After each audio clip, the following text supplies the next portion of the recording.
भाइयों बहनों नमस्कार। All India anganwadi news channel में आपका स्वागत है। चैनल से जुड़ने के लिए नीचे दिख रहे रेड कलर के सब्सक्राइब बटन पर आपको सबसे पहले क्लिक करना है। फिर साइड में एक नोटिफिकेशन बेल यानी घंटी बनके आएगी, उस पर जब आप दबाएंगे तो 3 घंटी आपको दिखेंगी, जिनमें सबसे ऊपर आल वाली घंटी आप लोगों को दबा लेनी है। सभी आंगनबाड़ी सेविका सहायिका मिनी बहनों का आज सुबह की सच्ची खबरों में स्वागत है। बहनों, जैसा कि आप देख सकती हैं, शोभा लिंबराज जाघव नाम है एक बहन का, जो महाराष्ट्र से आती हैं। उन्होंने कहा है, महाराष्ट्र से बोलती हूं कि हमारा मानधन बढ़ा है कि नहीं, बताओ भाई नमस्ते। इस तरीके से एक मैसेज आज हमारे पास आया है। तो महाराष्ट्र से सभी बहनों को, अगर कोई बहन वीडियो देख रही हैं तो उनको अवगत कराना चाहूंगा कि अभी मानदेय बढ़ने जैसी कोई भी जानकारी आपके महाराष्ट्र से नहीं निकल के आ रही है। तो ऐसे में कोई नहीं कह सकता कि पैसा महाराष्ट्र में इन दिनों बढ़ा है। अगर बढ़ेगा, अगर कोई जानकारी होगी ऐसी कुछ, तो ऑल इंडिया पर हम जरूर लेकर के आएंगे। किसी भी राज्य में पैसा अगर बढ़ता है तो जानकारी तो अवश्य हमारे पास आ जाती है, लेकिन बाकी की जो सिंपल चीजें हैं, विभागीय जो कार्य हैं, वो कभी कभी नहीं पहुंच पाते राज्य के अकॉर्डिंग। बाकी जो केंद्र सरकार के स्तर से जो काम प्रस्तावित होते हैं सभी राज्यों के लिए, उनके बारे में हम जरूर जो है बता दिया करते हैं। इधर हम बात करते हैं अगली जानकारी की। उत्तर प्रदेश के कानपुर देहात से कामनी बहन आती हैं और उन्होंने एक ये आर्टिकल भेजा है, आप देख करके ही हैरान हो जाएंगे।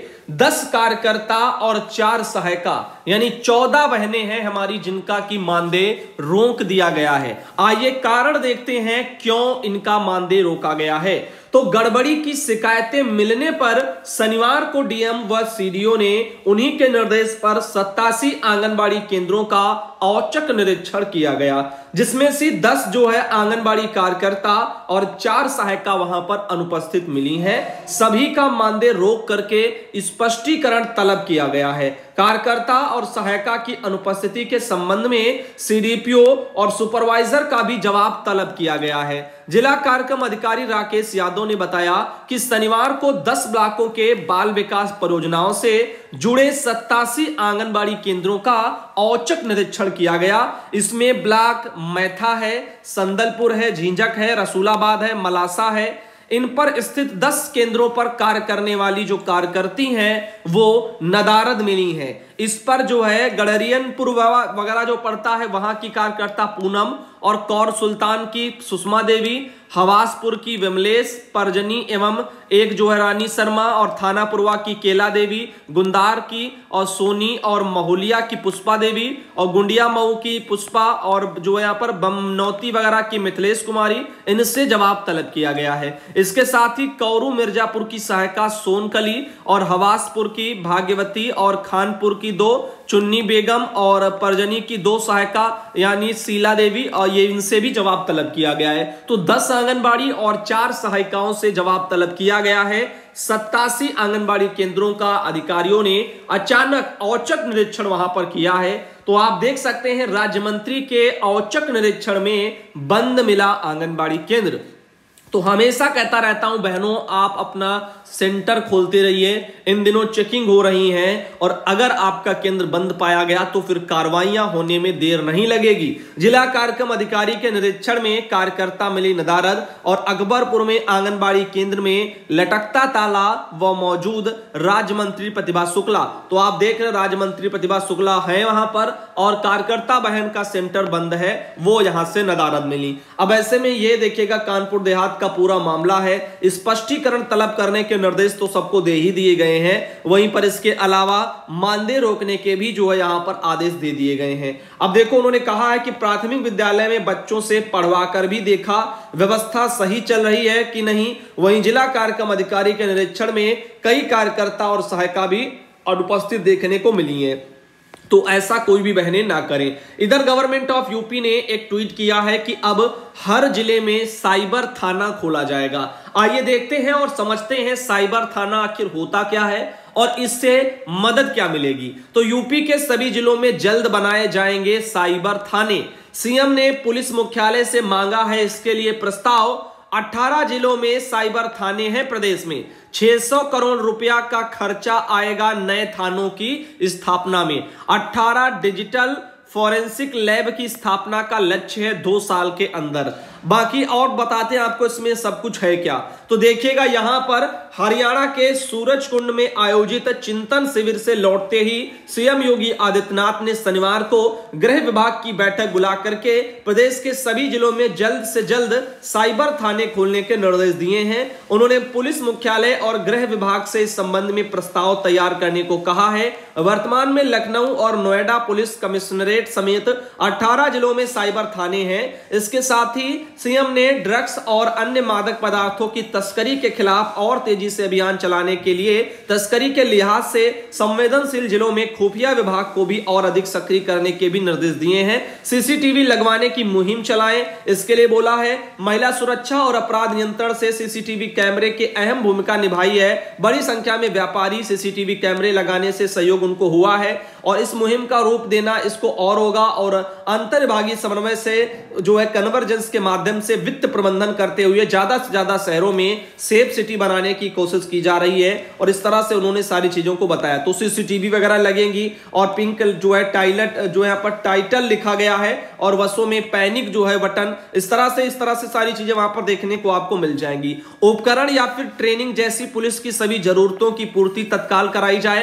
अंतरराज्यीय और अंतरराष्ट्रीय सीमा पर चौकसी बढ़ाई जाए। सीमावर्ती जिलों में युवा, विजनरी और ऊर्जावान अधिकारियों की तैनाती करके इन जिलों में योजनाओं की प्रगति की अलग से समीक्षा की जाए। सीमावर्ती जिलों में मंडी, शॉपिंग कॉम्प्लेक्स, मॉल, अच्छे स्कूल, बेहतर परिवहन की व्यवस्था की जाए। पुलिस और एसएसबी वगैरह ज्वाइंट पेट्रोलिंग करें और लखनऊ में निर्माणाधीन फॉरेंसिक इंस्टीट्यूट का काम जल्द से जल्द पूरा किया जाए। फायर एनओसी जारी करने की व्यवस्था को और जो है व्यवहारिक बना करके फायर एक्ट में वर्तमान की जरूरत के मुताबिक बदलाव किया जाए। तो कुछ इस तरह से चीजें उन्होंने कही हैं। वहीं योगी आदित्यनाथ का क्या कहना है कि यूपी पुलिस अपनी जो है प्रोफेशनल वगैरह दक्षता, योग्यता और कार्यकुशलता के लिए आज देश दुनिया में सराहना प्राप्त कर रही है। पुलिस बल के आधुनिकीकरण के लिए सभी जरूरी प्रयास किए जाए, इस तरह से उन्होंने और कहा है। तो आगे देखो भाई क्या होता है इन मामलों में। इस पर यूपी सरकार ने 2 इस तरह से यहां पर क्या किए हैं कि ये आर्टिकल शेयर किए हैं और यहां पर आप देख भी सकते हैं। एक तो मैंने आपको बता ही दिया, दूसरा भी सेम टू सेम वही है। तो अब आगे ले चलते हैं और आपको बताते हैं। आज आपको पता है 31 अक्टूबर है और आज 31 अक्टूबर के दिन अन्नप्राशन सामूहिक गतिविधि के हिसाब से 6 आयु पूर्ण कर चुके बच्चों का मनाना है। और उसके अलावा कल 1 जो है यहां पर नवंबर हो जाएगा और कल आपका वजन दिवस भी मनाया जाएगा 0 से 5 वर्ष वाले बच्चों का। बाकी आज 31 तारीख को सरदार वल्लभ भाई पटेल जी की जयंती पर एकता दिवस के रूप में आज मनाया जाएगा। शपथ मैंने 2-2, 3-3 बार आपको चैनल पर बता रखी है, उम्मीद है आप सबने उसको देखा होगा। अब ले चलते हैं आपको थोड़ा हम प्री प्राइमरी ट्रेनिंग वाले वीडियो की तरफ और उसमें से भी कुछ जानकारी आपको इस वीडियो में हम साझा करना चाहेंगे। तो इसके पीछे तक का जितना भी था वो हम सब ने सीख लिया था। आज तीसरे चक्र का समय के बारे में हम लोग थोड़ा जानेंगे। समय अवधि 30 मिनट होती है। ग्रीष्मकालीन में ये 9:45 से 10:15 के बीच में जो है शुरू होता है और जो कि शीतकालीन चल रहा है तो 10:45 से 11:15 के बीच का जो समय है पढ़ाने का, उसमें ये सब पढ़ाया जाएगा। इसमें आपको ध्यान देना है जो बड़ी मांसपेशियां होती हैं बच्चों की, उनके विकास के लिए ये अत्यंत महत्वपूर्ण होती हैं। तो आइए इनके बारे में हम लोग क्या करते हैं जानते हैं। तो खेल केंद्र में उपलब्ध स्थान के अनुसार जो उपयुक्त होंगे वही आप सब बच्चों को बहनों खिलाएंगी, इस पर आपको ध्यान रखना है। रस्सी पर चलने वाला खेल इसमें पहले नंबर पर आता है। पहले रस्सी को एक सीधी लाइन में जमीन पर बिछाएं जैसे कि इसमें बिछी हुई है और आप देख रहे हैं बच्चा जमीन पर रस्सी पर चल रहा है। ऐसा नहीं करना है कि हवा में रस्सी को टांग देना है,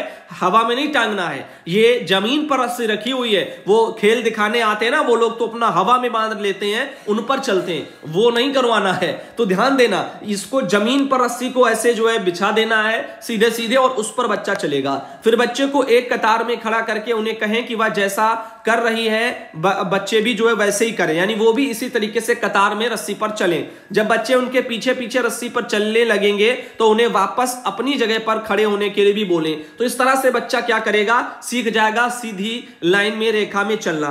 ठीक, अब ले चलते हैं आगे और आप सबको कोई दिक्कत ना हो इसके लिए आपको बता दें कि फिर देखो हल्का सा रस्सी को क्या किया, इस वाले में टेढ़ा कर दिया, लाइन को टेढ़ा मेढ़ा बिछा दिया और बच्चों को बोला कि इस रस्सी पर चलो। अब बच्चा टेढ़े मेढ़े तरीके से चल रहा है, फिर बाकी बच्चों को भी ऐसे ही कहेंगे कि वो भी इस तरह से चले। ठीक, या अगर मान लो आपके पास रस्सी नहीं है, ठीक, रस्सी नहीं है तो आपके पास जैसे कमरे के अंदर है तो क्या करना, चाक होगी आपके पास, चाक वगैरह, तो चाक से आप उस पर जो है पहले सीधी एक लाइन बना दो तो सीधी रस्सी हो गई। अब टेढ़ी मेढ़ी हल्की बना दोगे तो बहुत ज्यादा टेढ़ी मेढ़ी नहीं कि जलेबी की तरह आप उसको घुमा दें, तो हल्की टेढ़ी जैसे कि इसमें है तो उस तरह से जो टेढ़ी मेढ़ी बनाएंगे आप तो उस पर वो टेढ़ी मेढ़ी रस्सी बन गई। अगर रस्सी नहीं है तो चौक से बना दो, जमीन पर ही तो करवाना है ना, तो फिर क्या दिक्कत। अब देखो रस्सी के ऊपर से कूदना और नीचे से चलना, तो इस तरह से तो दो बच्चे रस्सी को पकड़ेंगे, अब फिर वो क्या करेंगे, रस्सी के नीचे से निकलेंगे बच्चे। ठीक, हल्का ऊपर रखेंगे तो नीचे से निकल जाएंगे जो है थोड़ा झुक करके। अब ऊपर से कूदेंगे तो रस्सी को बहुत ऊंचा नहीं करना है कि बच्चा कूद भी ना पाए, गिर जाए, ठीक, दांत दांत अपने तोड़ ले, तो ऐसा करना है कि हल्का नीचे ही करना है कि आसानी से बच्चा कूद जाए, बस थोड़ा उछले। धीरे धीरे करके आपको अंदाजा लगता जाएगा कौन बच्चा कितना उछल रहा है, तो उस हिसाब से आप उनको कर सकती हैं। तो अब इस हिसाब से आपका रस्सी कूदने वाला हो गया।